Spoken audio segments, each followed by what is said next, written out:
የአማራ ክልል ብልጽግና ሰዎች ፋኖን አዳክመናል ክልሉን ወደ ሰላም መልሰናል በሁሉም ወረዳዎች ፋኖን እያጸዳን ነው የሚለውን መረጃ በስፋት ቢያሰራጩም መሬት ላይ ያለው ነገር ግን በተቃራኒው ሆኖ መመልከትም ተችሏል። የሰሞኑ የወሎ ቀጠና የፋኖ ጥቃት በብልጽግና ወታደራዊና ፖለቲካዊ አቋም ላይ ከፍተኛ አደጋን ማስከተሉ ተገልጿል። ብልጽግና በወሎ ቀጠና ከደረሰበት ሽንፈት ጋር ተያይዞ በአካባቢው ተደጋጋሚ የድሮን ጥቃቶችን ፈጸሙም ተረጋግጧል። ከመስከረም 15 ቀን 2018 ዓመተ ምህረት ወዲህ በወልዲያ ከተማ አቅራቢያ ተደጋጋሚ የድሮን ቅኝቶችና ጥቃቶች መፈጸማቸውን ተጠናክረው ቀጥለዋል ሲሉ የአካባቢው ነዋሪዎችም ተናግረዋል። ከሰሞኑ በሰሜን ወሎ ዞን የተፈጸመውን የድሮን ጥቃት በተመለከተ አነጋጋሪ መረጃዎች እየወጡ ይገኛሉ። በቅርቡ በሀገር ውስጥ ተመርተው ለውጊያ መዋል የጀመሩት አጥፍቶ ጠፊ ድሮኖች በአማራ ክልል እየተደረገ በሚገኘው ጦርነት ላይ በስፋት አገልግሎት ላይ እየዋለ መሆኑም ተሰምቷል። ከሰሞኑ በአማራ ክልል በወሎ ቀጠና በመንግስት ኃይሎችና በፋኖ ኃይሎች መካከል በተደረገው ከፍተኛ ውጊያ ወቅትም እነዚህ ድሮኖች በስፋት የተለቀቁ ሲሆን ድሮኖቹ በፋኖ ተመተዋል የሚሉ መረጃዎችም ጭምር ተሰራጭተዋል። በክልሉ በተደጋጋሚ በተፈጸመው የድሮን ጥቃቶች ንጹሃን ዜጎችና የህዝብ አገልግሎት መስጫ ተቋማትም ኢላማ ተደርገዋል። በአማራ ክልል የተሰማሩ ድሮኖችን በተመለከተ ጠቅላይ ሚኒስትር አብይ አህመድ በርካቶችን ያስገረመ መግለጫን ሰጥተዋል። ጠቅላይ ሚኒስትሩ ስለ ድሮን ጥቃቱ ምን አሉ የሚለውንና ከቅርብ ዓመታት ወዲህ ለኢትዮጵያውያን ሰቀቀን እየሆነ የመጣውን በተደጋጋሚ በመንግስት የሚፈጸመውን የድሮን ጥቃቶችና እያስከተለ የሚገኘውን ጉዳት በተመለከተ በዘገባችን በሰፊው እንመለከተዋለን። የተወደዳችሁ የሚዲያችን ተከታታዮች እንደ ሁልጊዜው ቪዲዮ ላይክ እና ሼር በማድረግ እስከ ፍጻሜው አብራችሁን ተቆዩ ዘንድ ግብዣችን ነው። አዲስ የሆናችሁ ደግሞ ሰብስክራይብ በማድረግ አዳዲስና ወቅታዊ መረጃዎችን ያገኙ። አሁን ወደ መረጃው እናመራለን። በረድ ሞቅ ያለ አመታትን ያስቆጠረው የአማራ ክልል ጦርነትና እየተፈጸሙ የሚገኙ የደፈጣ ጥቃቶች አሁንም ተባብሰው መቀጠላቸው ተገልጿል። በክልሉ በተለያዩ ቀጠናዎች በፋኖ ኃይሎችና በመንግስት ኃይሎች መካከል እየተደረጉ የሚገኙ ውጊያዎች መኖራቸውን ከአካባቢው የሚወጡ መረጃዎችም ያመለክታሉ። በወሎ ቀጠና እየተደረገ በሚገኘው ውጊያ የፋኖ ኃይሎች የቡድን ከባድ መሳሪያዎችንና ተተኳሾችን እንዲሁም የመከላከያ ሰራዊት አባላትን እንደማረኩ በማህበራዊ ሚዲያ ላይ ሲናገሩም ተደምጠዋል። ይህንን ተከትሎ መስከረም 17 ቀን 2018 ዓመተ ምህረት የዞኑ ዋና ከተማ ከሆነችው ወልዲያ 20 ኪሎ ሜትር ርቃ በምትገኘው ሳንቃ ከተማ በተፈጸመው የድሮን ጥቃት ንጹሃን ዜጎች መገደላቸውን ትብብር ለኢትዮጵያ አንድነት የተሰኘው የፖለቲካ ፓርቲ ባወጣው መግለጫ ገልጿል። መግለጫው ስለ ድሮን ጥቃቱ መንግስታዊ ሽብር በአዲሱ ዓመት ሊገታ ይገባል በሚልም አሳስቧል። በክልሉ ተሰማርቷል የተባለውን ተዋጊ ድሮኖችን በተመለከተ ጠቅላይ ሚኒስትር አብይ አህመድ የሰጡት መግለጫ በርካቶችን ያስገረመም ሆኗል። ጠቅላይ ሚኒስትር አብይ አህመድ ሄሮ አባህ የድሮን ማምረቻን በጎበኙበት ወቅት ኢትዮጵያ በሀገር ውስጥ የምታመርታቸውን ድሮኖች የኢኮኖሚ ጉዞዋን ለመደገፍ ቁልፍ ናቸው እንዲሁም ለዘላቂ ብልጽግና ወሳኝ ናቸው ሲሉ ተናግረዋል። ጠቅላይ ሚኒስትሩ አክለውም ብዙ ቁጥር ያላቸውን አጥፍቶ ጠፊ ድሮኖችን እያመረትን ነው ያሉት ጠቅላይ ሚኒስትሩ ለውጊያና ለስለላ አገልግሎት የሚውሉ መሆኑንም በግልጽ ጠቁመዋል። ማምረቻው በቀላሉ ማጓጓዝ የሚችሉ የስለላ ድሮኖችን የመገንባት አቅም አለው ብለዋል። በርካታ የመንግስት ተቋማትም ድሮን በማምረት ላይ እንደሚገኙም ተናግረዋል። ከጥቂት ዓመታት በፊት ለኢትዮጵያ ድሮን መግዛት አስቸጋሪ እንደነበር ያስታወሱት አብይ አሁን ድሮኖችን ከመግዛት አልፎ በራሱ አቅም ወደ ማምረትም ተሻገራለች ሲሉ ተናግረዋል። ጠቅላይ ሚኒስትሩ ኢትዮጵያ ከኢኮኖሚ ልማቷ ጎን ለጎንም ወታደራዊ ኃይሏ እያደገ ለመምጣቱ ድሮንን እንደማረጋገጫ አድርገው አቅርበዋል። የኢትዮጵያ ህልውናና ሉዓላዊነት የሚገዳደር አደጋ ሲመጣ የቴክኖሎጂ ኃይሉ ብልጽግናን ለማስጠበቅ ይውላልም ብለዋል። ቴክኖሎጂው በቱሪዝም በማይኒንግ እየመጣ ያለው ውጤት በጣም ከፍተኛ ተስፋ የሚሰጠው ነው። ይህ እድገት በወታደራዊ አቅም መጠናከር አለበት። አሁን ቀደም እንዳየነው አጥፍተው የሚጠፉ ድሮኖች በከፍተኛ ቁጥር እያመረትን እንገኛለን። እነዚህ ድሮኖች በስዋርም መልክ የሚደረጉ ውጊያዎች ካሉ ወደ ታርጌት ሄደው አሁን ባደጉት ሀገራት እንደምንሰማው የጠላትን ስብስብ ሊያጠፉ ይችላሉ። አንደኛ ያየነው ሱሳይድ የሚያደርጉ ራሳቸውን አጥፍተው ታርጌት የሚያጠፉ ዩኤቪዎች ናቸው። የሚሸከማቸው ፔሎዶች አሉ። በዛ ሳይዝ የሚወሰን ይሆናል። ሁለተኛ ያየነው ለሰርቪላንስ የሚውሉ በእጅ የሚገቡ በኪስ ውስጥ የሚገቡ በቦርሳ የሚያዙ አነስ ያሉ ትናንሽ ዩኒቶች ታጥቀዋቸው አካባቢያቸውን የቃኙ የሚሄዱባቸው ዩኤቪዎች ናቸው። እነሱ በጣም ኢምፖርታንት ናቸው ለኦፕሬሽን። ድሮኖቹ የመከላከያ መሳሪያዎች ብቻ ሳይሆኑ የኢትዮጵያ ሉዓላዊነትና ዘመናዊነት ራዕይ የጀርባ አጥንት መሆናቸውንም በንግግራቸው ወቅት አመላክተዋል። ድሮኖቹ የጠላትን ስብስብ ለማጥፋት የሚውሉ መሆናቸውንም ጠቁመዋል። ይሁን እንጂ ጠቅላይ ሚኒስትሩ ይህንን ንግግር ካደረጉ ከሳምንታት በኋላ በአማራ ክልል ሰሜን ወሎ ዞን በሚገኝ አንድ የጤና ጣቢያ ላይ በተፈጸመ የድሮን ጥቃት አንዲት ነፍሰ ጡር ሴትን ጨምሮ 4 ንጹሃን ዜጎች ሲገደሉ ከ10 በላይ የሚሆኑ ሰዎች ደግሞ ቆስለዋል። ጥቃቱ የተፈጸመባቸው ሁሉም ኢትዮጵያውያን ነበሩ። ይህ አሳዛኝ ክስተት ከዚህ በፊት እንደነበሩት በርካታ ክስተቶች ሁሉ የመንግስት የድገት መገለጫና በአየር ጥቃት ስር ያሉ ኢትዮጵያውያን የሚኖሩበት እውነታ መካከል ያለው ልዩነትም ያሳያል።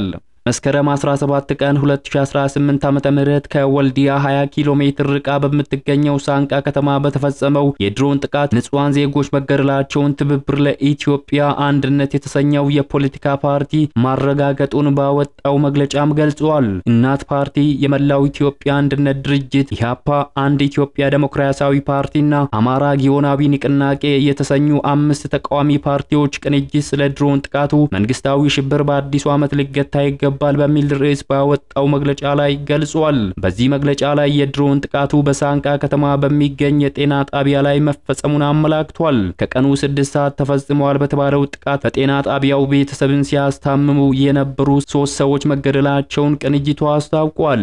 የአንድ የጤና ጣቢያ የጽዳት ሰራተኛ፣ 3 የሕክምና ባለሙያዎች እንዲሁም የ6 ዓመት ህፃን በድሮን ጥቃቱ የአካል ጉዳት እንደደረሰባቸው መግለጫው ላይ ሰፍሯል። በተመሳሳይ መልኩ ቢቢሲ በጉዳዩ ላይ በሰራው ዘገባ 4 ንጹሃን ዜጎች መገደላቸውንም ገልጿል። የአካል ጉዳት የደረሰባቸው ዜጎች ደግሞ የ6 ዓመት ህፃንን ጨምሮ ከ10 በላይ ሰዎች እንደሆኑ ያስረዳል። ሌላው ቢቢሲ በዘገባው ያስታወቀው በወልዲያ ከተማ ዙሪያ በነበረው ውጊያ ወቅት የቆሰሉ የፋኖ ኃይሎች በጤና ጣቢያው ህክምና ሲደረግላቸው እንደነበር ነው።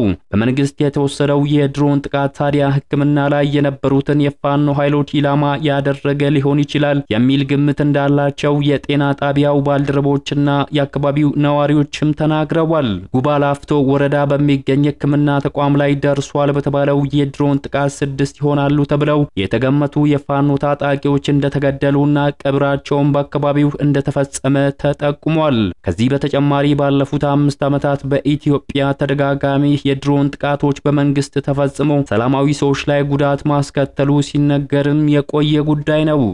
ወደ ኋላ መለስ ብለን ስንመለከት በታህሳስ 2015 ዓመተ ምህረት በኦሮሚያ ክልል ሆሮ ጉዱሩ ወለጋ ዞን ባሮ ቀበሌ ውስጥ በሚገኘው ሙሉ ወንጌል ቤተክርስቲያን ውስጥ በተሰበሰቡ ሰዎች ላይ በተፈጸመው የድሮን ጥቃት 8 ሰዎች መሞታቸውን መዘገቡ የሚታወስ ነው።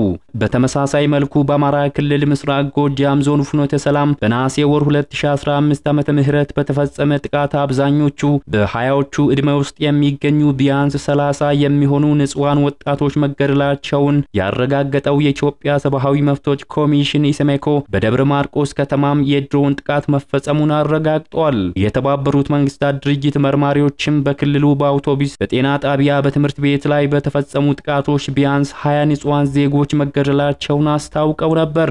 በኢትዮጵያ የተፈጸሙ የድሮን ጥቃቶች እነዚህ ብቻም አይደሉም። በትግራይ ክልል ለ2 ዓመት በተካሄደው አውዳሚ ጦርነት ወቅትም መንግስት በርካታ የድሮን ጥቃቶችን ፈጽሟል። ከነዚህ መካከል የ56 ንጹሃን ዜጎችን ህይወት የቀጠፈው በጥር ወር 2014 ዓመተ ምህረት ደደቢት በሚገኘው የተፈናቃዮች መጠለያ ጣቢያ ላይ የተፈጸመው የድሮን ጥቃትና 17 ሰዎች የሞቱበት የማይጸብር ወፍጮ ቤት ላይ የተፈጸመው ሌላኛው ጥቃትም የሚታወስ ነው። በ2016 ዓመተ ምህረትም በተለያዩ የአገሪቱ ክፍሎች ተደጋጋሚ የድሮን ጥቃቶች ተፈጽመዋል። ገዢው የብልጽግና መንግስት በአገሪቱ በተለያዩ ክልሎች የቀጠሉትን ጦርነቶች በውይይት ከመፍታት ይልቅ ከከባድ መሳሪያ እስከ ድሮን በመጠቀም የቀጠለውን ወታደራዊ እርምጃ በአገሪቱ አለመረጋጋትን ያባብሳል እንጂ ሰላምን ሊያመጣ እንደማይችል በርካቶች ይናገራሉ። በቤተ ክርስቲያን፣ በትምህርት ቤት ወይንም በሆስፒታል የሚፈጸም እያንዳንዱ ንጹሃን ዜጋ ሞት አሳዛኝ ክስተት ብቻ ሳይሆን የመንግስትን ቅቡልነት ማዳከሙን የሚቀጥል የፖለቲካ ቁስል ነው። በመሆኑም ኢትዮጵያ በአየር ጥቃት ሰላምን ማስፈን ስለማትችል ድሮኖች መፍትሄ ሊሆኑም አይችሉም። ጠቅላይ ሚኒስትር አብይ አህመድ ለዚህ ቀጥተኛ ኃላፊነት እንዳለባቸው ይታመናል። ድሮኖችን የሉዓላዊነትና ለውጥ ምልክት አድርጎ የሚያሞግሰው ንግግራቸው በአገሪቱ የጦር መሳሪያን መጠቀም አግባብነት ያላት ድርጊት እንዲመስል ረድቷል። ይህም ተጠያቂ አለመሆንን የተለመደ እንዲሆን አድርጓል። ይሁን እንጂ ምንም አይነት ቃላት እውነታን ሊሸፍን አይችልም። ዜጎች እየሞቱ ድሮኖችን ማወደስ የከፋ የሞራልና የፖለቲካ ውድቀት መሆኑንም ያሳያል። እውነተኛ ብሔራዊ ጥንካሬ የሚለካው የጦር መሳሪያ በመገጣጠም ወይንም በሀገር ውስጥ በማምረት ሳይሆን ሕይወትን፣ ክብርንና ሰብአዊ መብቶችን በመጠበቅ ነው።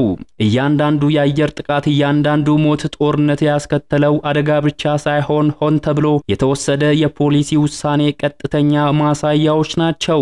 የዓለም አቀፉ ማህበረሰብ ዝምታ ይህ አሳዛኝ ክስተት የበለጠ እንዲባባስም ያደርጋል። በቅርቡ የአሜሪካ ኤምባሲ ባወጣው መግለጫ ላይ የድሮን ጥቃቶች እንዲቆም ያቀረበውን ጥሪ ከማህበራዊ ትስስር ገጹ ወዲያው መወገዱ የችግሩን ውስብስብነትም ያሳያል። ዲፕሎማሲ ከንጹሃን ጥበቃ ይልቅ ስትራቴጂያዊ ጥቅምን ካስቀደመ የኢትዮጵያ ሕዝብ በሚያስፈራ ሰማይ ስር እንዲተውም ያደርጋል ይላሉ የፖለቲካ አዋቂዎች። ለዓመታት በኢትዮጵያ በድሮን ጦርነት ምክንያት የሰዎች ሕይወትም ጠፍቷል። ምስክርነቶች የተመዘገቡ የጅምላ ሞትና ተደጋጋሚ ዓለም አቀፋዊ ጥሪዎችም ተጨባጭ ለውጥን አላመጡም። ለዚህም ነው ጥያቄው አሁን ወደ ተጠያቂነት መሸጋገር አለበት የሚባለው። መንግስት ንጹሃን ዜጎች ባሉበት አካባቢዎች ላይ የሚፈጸሙ የድሮን ጥቃቶችን በአስቸኳይ እንዲያቆም፣ የተፈጸሙ አሰቃቂ ግድያዎች ላይ ገለልተኛ ምርመራ እንዲደረግ እንዲፈቀድና ወንጀለኞችን ተጠያቂ የማድረግ ኃላፊነት መንግስት እንዳለበትም ይታመናል። ዓለም አቀፉ ማህበረሰብም በግልጽና በአስቸኳይ እርምጃ መውሰድ እንዳለበት ጥሪ ይቀርባል። የጸጥታና ወታደራዊ ትብብር እንዲሁም ዲፕሎማሲያዊ ግንኙነቶች ኢትዮጵያ ዓለም አቀፍ የሰብአዊ ሕግጋትን እንድታከብር ቅድመ ሁኔታዎች መኖር አለባቸው።